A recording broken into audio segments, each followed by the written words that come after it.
Hi everyone, मेरा आज का टॉपिक है 6 easy tips for salary increment. जिस भी जॉब में आप हैं और जो भी काम आप करते हैं, अगर आप चाहते हैं कि आपकी सैलरी इंक्रीज़ हो जाए, आपके बेनिफिट्स और फैसिलिटीज़ बढ़ जाएं, तो इस वीडियो को लास्ट तक ज़रूर देखिएगा। इस वीडियो में मैं आपको बताने वाली हूँ 6 कमाल के तरीके, जिनको अगर आपने इस्तेमाल किया तो आपकी सैलरी ज़रूर बढ़ेगी और उसके साथ साथ आपकी ऑर्गेनाइजेशन आपको जो बेनिफिट दे रही है, जो फ़ायदे दे रही है, जो फैसिलिटीज़ दे रही है, उसमें भी ज़रूर इजाफा होगा। नंबर 1 है हमारे पास, you should work more than what you are paid to do. जितने काम करने की आपको सैलरी दी जाती है, आपको उससे ज़्यादा काम करना चाहिए। जितना भी अमाउंट आपको दिया जा रहा है और जो भी आपसे उम्मीद की जा रही है, उससे थोड़ा सा ज़्यादा करिए। क्योंकि मुझे ऐसा लगता है कि अगर आप अपनी सैलरी से ज़्यादा काम नहीं कर रहे, तो आपको ज़्यादा सैलरी क्यों दी जाए। आप कैपेबल नहीं है ज़्यादा सैलरी के लिए बात करने के लिए। और जब जब आप अपनी ऑर्गेनाइजेशन के लिए सब लोगों से एक्स्ट्रा काम करते हैं, ऑर्गेनाइजेशन आपके काम को और आपकी काम की मेहनत को ज़रूर देखती है। कभी कभी ऐसा होता है कि आपके मैनेजर उसको देख नहीं पा रहे हैं, या वो देख पा रहे हैं पर उनकी फाइनेंशियल सिचुएशन ऐसी नहीं है जिसमें वो आपको फेवर दे पाएँ। तो सबसे अच्छा तरीका ये है कि तब आप जाकर अपने सीनियर्स के सामने अपनी बात को रखिए। Rule is simple, add more value than what you are paid for. Number 2, do your research. सिर्फ ये फीलिंग मत रखिए कि मुझे तो 70,000 ही मिलने चाहिए। जिस शहर में आप हैं और जो काम आप करते हैं, अगर बाकी सबको आपके आसपास उस काम के 50,000 मिल रहे हैं, देन आप 70,000 की डिमांड नहीं कर सकते।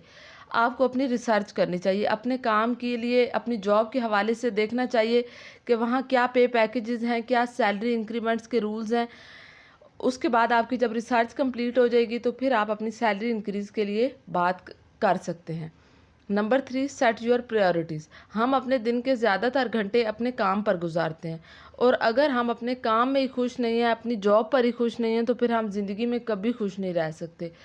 आपके पास 24 घंटे हैं। 10 घंटे आप अपने दिन के बाकी कामों में, सोने में, खाने पीने में गुजारते हैं।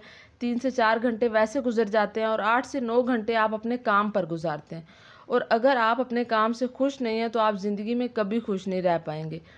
बहुत बार 2-3 हज़ार की सैलरी इंक्रीमेंट से ज़्यादा फ़र्क इस बात से पड़ता है कि आपके साथ बर्ताव कैसा किया जाता है, आपके सीनियर आपको ट्रीट कैसे करते हैं, ऑफिस का माहौल कैसा है, आपके कोवर्कर कैसे हैं, ओवरऑल कल्चर ऑफ ऑर्गेनाइजेशन कैसा है। तो आप अपनी प्रायोरिटीज़ को ठीक से डिसाइड कीजिए कि ज़िंदगी में सबसे इम्पोर्टेंट क्या है। और जब आप बातचीत के लिए जाएं, सैलरी इंक्रीज़ के लिए जाएं, अगर आपको क्लैरिटी होगी कि आपको ज़िंदगी में क्या चाहिए, आपके लिए क्या मायने रखता है, तो फिर जब भी आप अपनी सैलरी इंक्रीमेंट की बात करेंगे, तो आप सही से बात कर पाएंगे।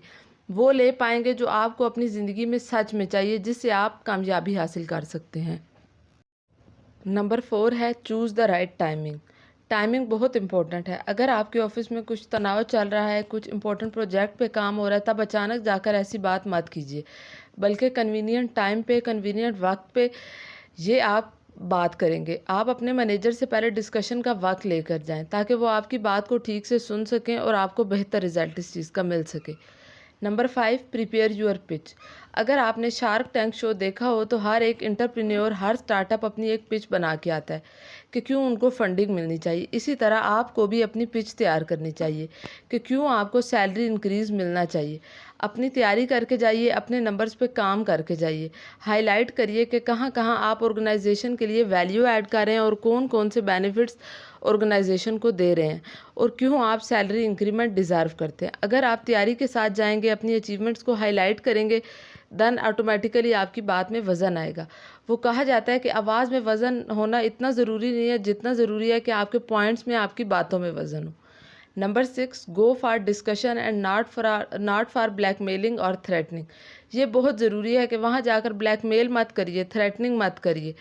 ये मत कहिए कि मैं जॉब छोड़ दूंगा अगर मेरी सैलरी में इंक्रीमेंट ना लगा, या अगर मैंने जॉब छोड़ दी तो ऑर्गेनाइजेशन को मेरे जाने से ये नुकसानात होंगे। बल्कि डिस्कशन मोड में जाइए, निगोशिएट करने के लिए, अपनी बात को दिल से कहने के लिए और उनकी बात को समझने के हिसाब से जाइएगा। अगर आप डिस्कशन करेंगे तो हो सकता है कि आपको फ़ौरन कोई नतीजा ना मिले, लेकिन 2 से 3 माह के बाद वो आपके सैलरी इंक्रीमेंट के हवाले से कुछ बेहतर कर पाएंगे। आर्गूमेंट मत करिए, बहस मत करिए, अपना पॉइंट रखिए, थोड़े बहुत एडजस्टमेंट और कंप्रोमाइज़ के लिए तैयार रहिए। वो किसी दाना का कौल है कि जब जॉब करो तो ऐसे करो जैसे खुद का बिजनेस कर रहे हो, और जब खुद का बिजनेस करो तो ऐसी अकाउंटेबिलिटी से करो जैसे कहीं पर जॉब कर रहे हो। That's it for today's video. Kindly like, share and subscribe to my channel.